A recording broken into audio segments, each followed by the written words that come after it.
प्रिय साथीहरू, आज हामी तपाईहरूसँग एउटा यस्तो सत्य र मन हल्लाउने घटना साझा गर्न गइरहेका छौं जसलाई सुन्दा तपाईको खुट्टामुनिको जमिन खस्नेछ र तपाई सोच्न बाध्य हुनुहुनेछ कि के वास्तवमै यस्तो पनि हुन सक्छ। एउटी विधवा आमाका 3 जवान छोरीहरू जसको अझै विवाह भएको थिएन अचानक गर्भवती भए। न त उनीहरूको बाहिर आउजाउ थियो न त कसैसँग मेलमिलाप। तब प्रश्न उठ्छ, आखिर को हो जसले यो सब गर्यो? के त्यो उनीहरूको आफ्नै सगा बाबु थियो वा सौतेला भाइ वा सायद काका, मामा, साला वा अरू कुनै नजिकको नातेदार जसमा भरोसा थियो, जो घरको सदस्य थियो र जसबाट यस्तो आशा कहिल्यै गरिएको थिएन? यो घटनाले सम्पूर्ण गाउँलाई हल्लायो, घरका ढोका र भित्ताहरू पनि कापे। जब सत्य बाहिर आयो त आउनुहोस् समय बर्बाद नगरी त्यो लज्जास्पद घटना सुनौ जसले प्रमाणित गरियो कि हरेक दरिन्दा बाहिर हुँदैन, कहिलेकाहीँ ऊ घरभित्रै हुन्छ र उसको अनुहार सबैभन्दा विश्वासिलो हुन्छ। यो कुरा एउटी दुखी, मेहनती र गरिब विधवा महिलाको हो जसको नाम बीबी हलिमा थियो। उनको पति धेरै वर्ष अघि यो संसारबाट विदा भइसकेका थिए। उनको पहिलो पतिबाट एउटा छोरा थियो जो उनको दोस्रो विवाहपछि पनि उनैसँग बस्यो। पछि हलिमाले दोस्रो विवाह गरिन् जसबाट उनलाई 6 छोरीहरू जन्मिए। अत्यन्त सुन्दर, लजालु र पर्दानशील। दोस्रो पति पनि धेरै समय बाँचेनन् र हलिमा फेरि विधवा भइन्। तर उनले छोरीहरूको पालन पोषणमा कुनै कसर बाँकी राखिनन्। बीबी हलिमा आफ्ना 6 छोरीहरूसँग एउटा सानो कच्ची घरमा बस्दथिन्। मेहनत मजदुरी गर्थिन्, घरहरूमा भाडा माझ्थिन्, मानिसहरूका लुगा धुन्थिन् र दिनभरको मेहनतबाट प्राप्त थोरै खाना र पैसा नै उनीहरू सबैको सहारा थियो। उनको सौतेलो छोराको नाम कामरान थियो जो ठूलो उमेरको थियो र सुरुदेखि नै घरमै बस्थ्यो। कामरान त्यही छोरा थियो जो पहिलो पतिबाट जन्मिएको थियो, तर सबै छोरीहरूले उसलाई दाजु मान्थे। सबै कुरा शान्तिपूर्वक चलिरहेको थियो जब अचानक यस्तो आदि आयो जसले हलिमाको खुट्टामुनिको जमिन खोसिदियो। एक दिन हलिमाकी जेठी छोरीको स्वास्थ्य अजीब तरिकाले बिग्रन थाल्यो। सुरुमा त उनले बुझ्न सकिनन्, तर जब अवस्था बिग्रन थाल्यो उनले छोरीलाई शहरको क्लिनिकमा लगिन्। डाक्टरले केही समय जाँच गरेपछि एउटा मौन वाक्य बोले, तपाईकी छोरी गर्भवती छे। यो सुनेर हलिमाको संसार ठप्प भयो। उनी स्तब्ध भइन्। छोरी अझै अविवाहित थिई, इज्जतदार र पर्दानशील। यो कसरी भयो? कसले गर्यो? कहिले गर्यो? किन गर्यो? आमाले सुरुमा सदमामा छोरीलाई गाली गरिन्, रुवाइन्, चिच्याइन्। तर जब छोरी रोइरहँदा भनिन्, आमा मैले कहिल्यै कसैलाई देखेको पनि छैन, ममाथि विश्वास गर्नुहोस्, तब आमाको मन फाट्यो। उनले थाहा पाइन् कि छोरी सत्य बोलिरहेकी छे। तर यो दुःख कम भएको थिएन कि केही दिनपछि उनको दोस्रो र त्यसपछि तेस्रो छोरी पनि त्यही अवस्थामा देखा परिन्। सबैको मुखमा एउटै वाक्य थियो, आमा हामीलाई केही थाहा छैन, ईश्वरको कसम हामीलाई केही याद छैन। यो घटनाले बीबी हलिमालाई भित्रैदेखि तोडिदियो। उनी दिनसम्म रोइन्, सोचिरहिन्, तर केही बुझ्न सकिनन्। त्यसपछि एक दिन हिम्मत बटुलेर उनी न्यायको आशा लिएर सुल्तानबादको बादशाहको दरबारमा पुगिन्। दरबार लागिरहेको थियो। बादशाह आफ्नो सिंहासनमा बसेर मानिसहरूको गुनासा सुनिरहेका थिए। अचानक बीबी हलिमा दरबारमा प्रवेश गरिन्। अनुहार आँसुले भिजेको, लुगा धुलोले भरिएको, खाली खुट्टा, आँखामा एउटै प्रश्न, मलाई न्याय कहिले मिल्छ? बादशाहले उनलाई देखेर सोधे, आमा तपाई किन रोइरहनु भएको छ? तपाईलाई के दुःख छ? बीबी हलिमाले वरपर हेरिन् अनि मौन भइन्। वजिर अगाडि आएर भने, आमा दरबारमा आउनु भएको छ, बोल्नुहोस्, के समस्या छ? तर बीबी हलिमाले भनिन्, बादशाह सलामत, म तपाईसँग एक्लै कुरा गर्न चाहन्छु। मेरो दुःखको कुरा यस्तो छ कि सबैको अगाडि भने भोलि मेरो घरका ढोका र भित्ताहरू पनि लज्जाले काप्नेछन्। बादशाह छक्क परे, तर महिलाको कापिरहेको आवाज र अनुहारको पीडा देखेर भने, यो आमालाई मेरो कोठामा ल्याउनुहोस्, म उनको दुःख सुन्न चाहन्छु। 2 सिपाहीले हलिमालाई भित्र लगे। बादशाहको विशेष कोठामा पुगेर बीबी हलिमा बादशाहको खुट्टामा ढलिन् र भक्कानो छोडेर रोइन्। बादशाहको मन पग्लियो र उनले भने, आमा तपाईको गुनासो मेरो गुनासो हो। जे भयो सत्य सत्य मलाई बताउनुहोस्। यदि मेरो सल्तनतमा कुनै दरिन्दा लुकेर बसेको छ भने म उसलाई बाहिर निकालेर उदाहरण बनाउनेछु। बीबी हलिमाले कापिरहेको आवाजमा भन्न सुरु गरिन्, बादशाह सलामत, म एउटी विधवा महिला हुँ। मेरो पहिलो पतिको मृत्यु धेरै वर्ष अघि भयो। उसबाट मेरो एउटा छोरा थियो जो अहिले मसँगै बस्छ।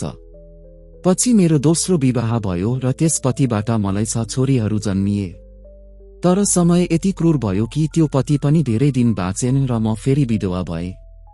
6 सन्तानको पालन पोषणको बोझ मेरो काँधमा आयो। बादशाह सलामत, म दिनभर धनीहरूका घरमा झाडु लगाउँछु, भाडा माझ्छु र बाँकी खाना वा केही सिक्का पाउँदा त्यसैले आफ्ना बच्चाहरूको पेट पाल्छु। मेरा छोरीहरू धेरै शालीन, प्रदानशील र इज्जतदार छन्। कहिले एक्लै बाहिर गएका छैनन्, टाउकोमा सधैँ दुपट्टा हुन्छ र आँखा सधैँ झुकेका हुन्छन्। मेरो जीवन जसोतसो चलिरहेको थियो जब एक दिन मेरी जेठी छोरीको स्वास्थ्य बिग्रन थाल्यो। उनी कमजोर भइन्, चक्कर आउन थाल्यो, वाकवाकी हुन थाल्यो। मैले उनलाई शहरको डाक्टर कहाँ लगे। डाक्टरले जाँच गरेपछि भने तपाईकी छोरी गर्भवती छे। यो भन्दा हलिमाको आवाज काँप्न थाल्यो, आँखाबाट आँसु बग्न थाले। बादशाह सलामत, मेरो खुट्टामुनिको जमिन खस्सियो। मेरी छोरीको त अझै विवाह भएको छैन। मैले यो कसरी मानु? मैले उनलाई घर ल्याएँ, रिसमा आए, थप्पड हाने, सोधे यो कसको बच्चा हो, कससँग यस्तो गर्यो? तर मेरी छोरी रोइरही र मेरो खुट्टामा ढलेर भनिन्, आमा मलाई थाहा छैन, ईश्वरको कसम मैले कहिल्यै कसैलाई देखेको पनि छैन, कुरा गरेको छैन, म कहिल्यै एक्लै बाहिर गएकी छैन, मलाई थाहा छैन यो सब कसरी भयो। बादशाह सलामत, उनी मेरी छोरी हुन्, मैले उनलाई जन्माएँ, हुर्काएँ, सिकाएँ। मैले उनको आँखामा झुट चिन्न सक्थेँ र मैले थाहा पाएँ कि उनी सत्य बोलिरहेकी छिन्। हामीले मौनता अपनायौं, उनको बच्चा जन्मियो र हामीले उसलाई पनि अंगालोमा लियौं। तर केही महिनापछि मेरी दोस्रो छोरीको स्वास्थ्य बिग्रन थाल्यो। उनलाई पनि त्यही डाक्टर कहाँ लगे र फेरि त्यही खबर आयो, तपाईकी छोरी गर्भवती छे। मेरो मन बस्यो, हातखुट्टा चिसा भए। यो सब कसले गरिरहेको छ? कसरी? कहिले? हाम्रो घरमा कोही आउँदैन, मेरी छोरीहरू कहिल्यै बाहिर निस्कदैनन्, हाम्रो ढोकामा कसैले धक्का दिँदैन। र बादशाह सलामत, यो पर्याप्त थिएन। केही दिनपछि मेरी तेस्रो छोरीको स्वास्थ्य बिग्रियो र उनी पनि गर्भवती भइन्। मैले धैर्य गरे, चुपचाप ईश्वरसँग गुनासो गरे, हे ईश्वर मलाई बताइदेऊ यो सब कसले गरिरहेको छ। तर सत्य लुकेको थियो, कुनै निशान भेटिएन। अब मेरो धैर्यको सिमाना टुटिसकेको छ। म जान्न चाहन्छु त्यो दरिन्दा को हो जो मेरी छोरीहरूको मासुमियत लुटेर चुपचाप गायब हुन्छ।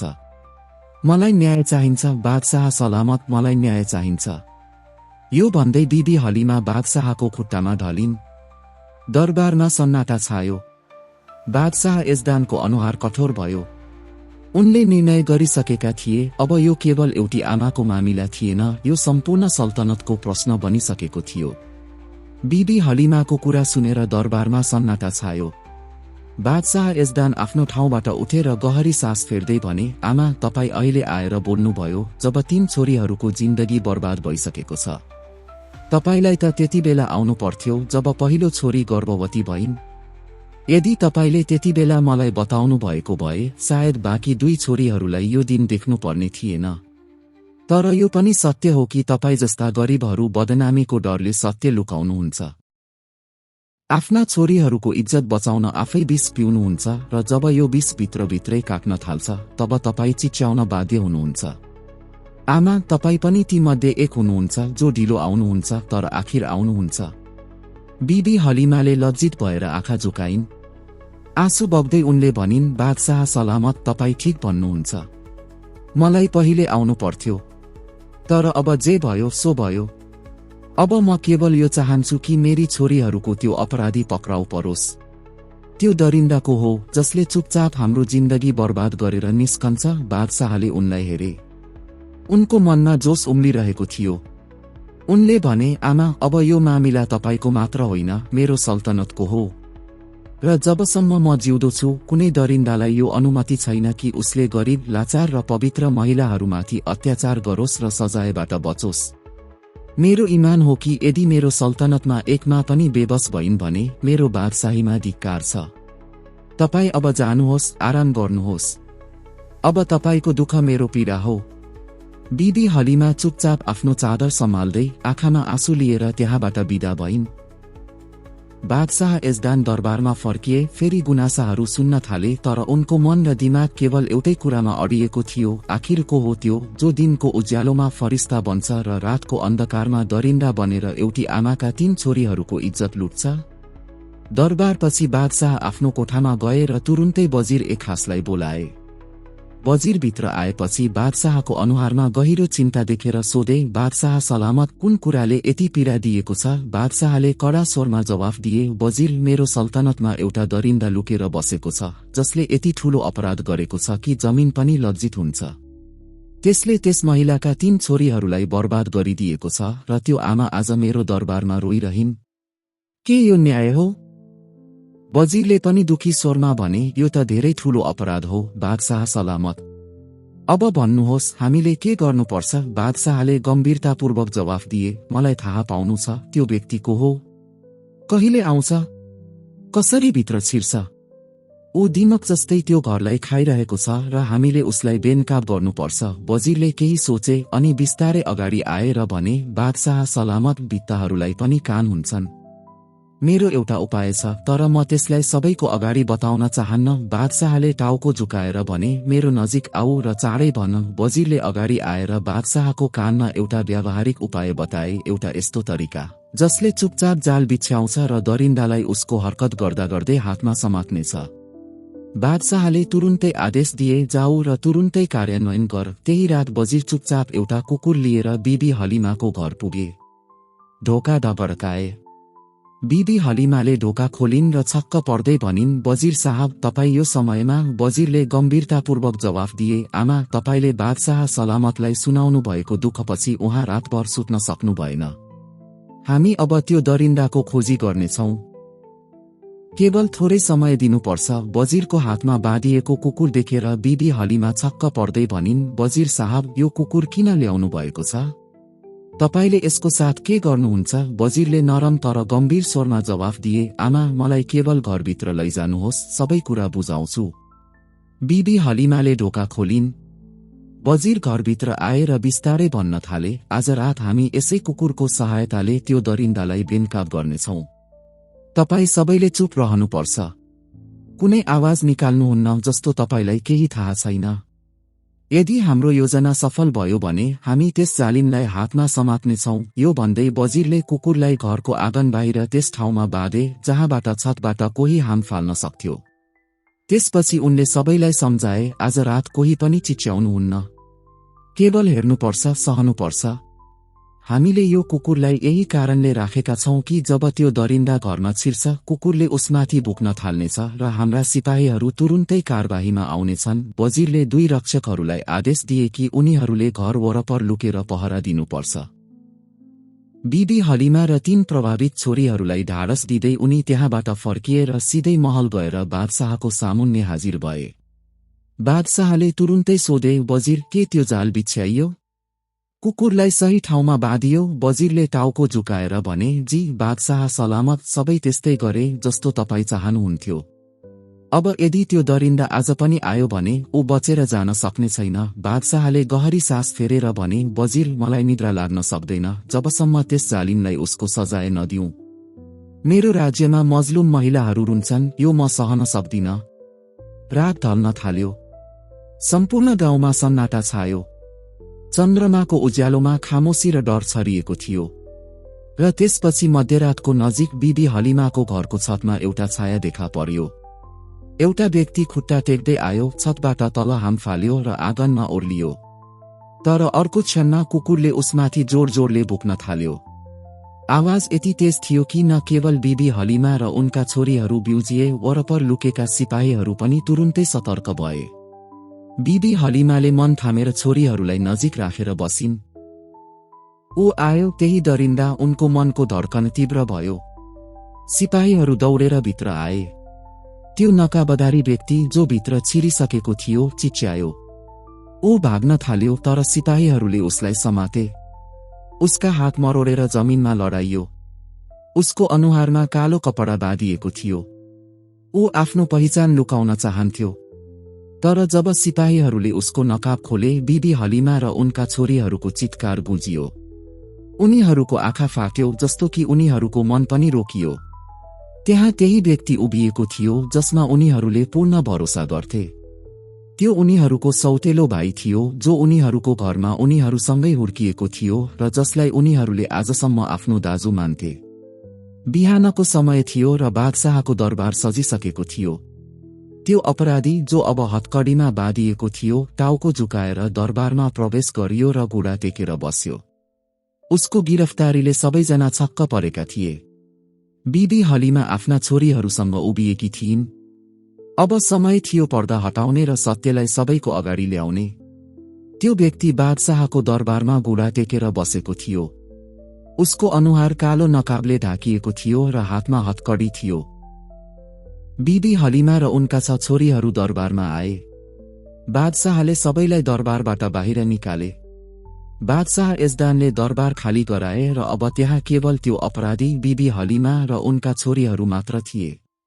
बादशाह यजदानले कडा स्वरमा भने, के तैले मेरो सल्तनतमा कुनै महिलाको इज्जतमा हात हाल्ने साहस गरियो? उनको आवाजमा रिस थियो।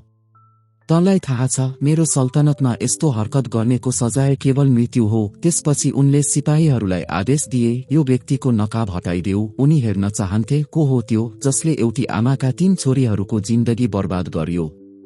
नकाब हटाउँदा गहिरो सन्नाटा छायो। बिबी हलिमाको आँखामा आश्चर्य, पीडा र रिसको आँधी उम्लियो। उनले चिच्याएर भनिन्, कामरान, तैले यो के गर्यौ? कामरान त्यही सौतेलो छोरा थियो जो बिबी हलिमाको पहिलो पतिबाट जन्मिएको थियो र जसलाई उनले आफ्ना छोरीहरूसँगै हुर्काएकी थिइन्। उनले कहिल्यै सौतेलो छोराको रूपमा उसलाई फरक व्यवहार गरिनन् र सबै छोरीहरूले उसलाई दाजु भन्थे। बिबी हलिमाको मन त जस्तो टुक्रियो। उनी रिसले अगाडि बढिन् र उसको अनुहारमा थुकिन्। तँलाई लाज लागेन? उनी चिच्याइन्।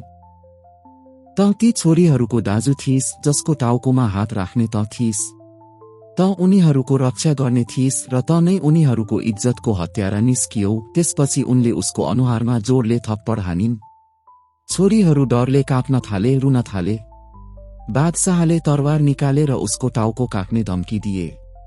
अब बोल, सत्य सत्य भन्, तँलाई यो सब गर्ने के अधिकार थियो? कामरानको सास तीव्र भयो। उसको अनुहार डरले पहेँलो भयो। उसले काँप्दै भन्यो, बादशाह सलामत, म बिबी हलिमाको सौतेलो छोरा हुँ। यी सबै छोरीहरू मेरी सौतेली बहिनीहरू हुन्। मेरो बाबुको मृत्यु धेरै अघि भइसकेको थियो र हलिमाले मलाई पनि आफ्ना छोरीहरूसँगै हुर्काइन्। तर भित्रभित्रै मेरो मन घृणा र ईर्ष्याले भरिएको थियो।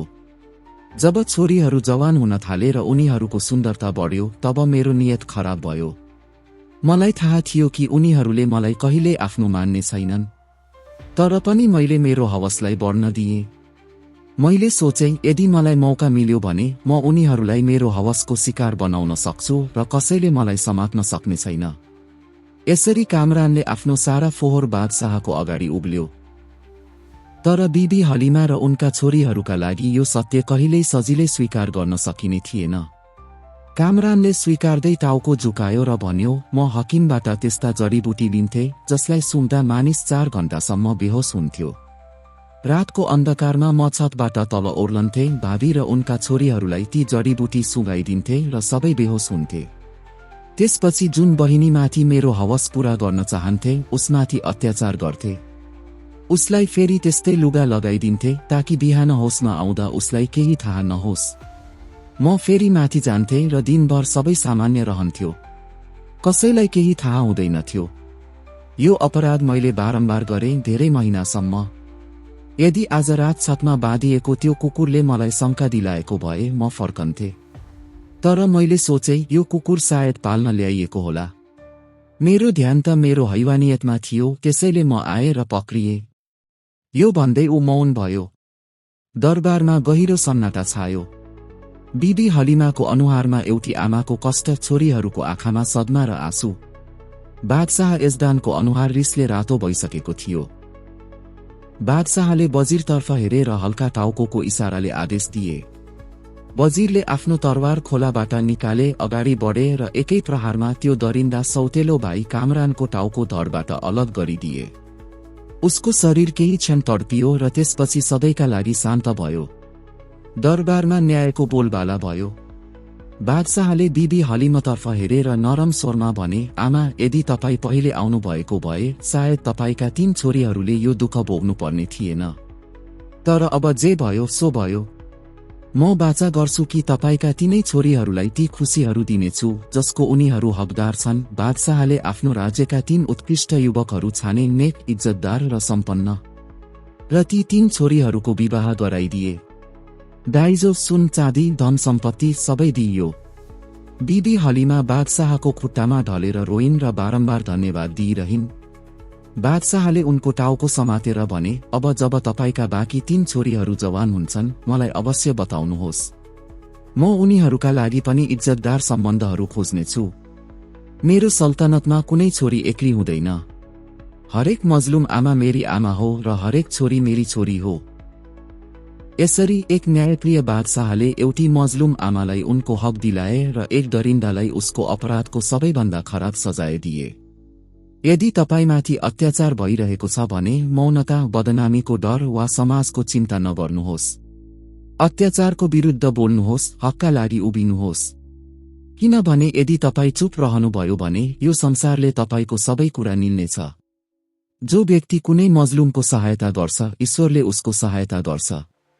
हदिस मुस्लिम। तिमीहरूमध्ये सबैभन्दा उत्कृष्ट त्यो हो जो आफ्नो परिवारका लागि उत्कृष्ट हुन्छ, र म तिमीहरूमध्ये आफ्नो परिवारका लागि सबैभन्दा उत्कृष्ट हुँ। हदिस तिर्मिजी। हे ईश्वर, मेरो यो कथालाई नेक प्रभाव दिने बनाऊ र यसमार्फत हरेक सुन्ने व्यक्तिलाई मार्गदर्शन प्राप्त होस्।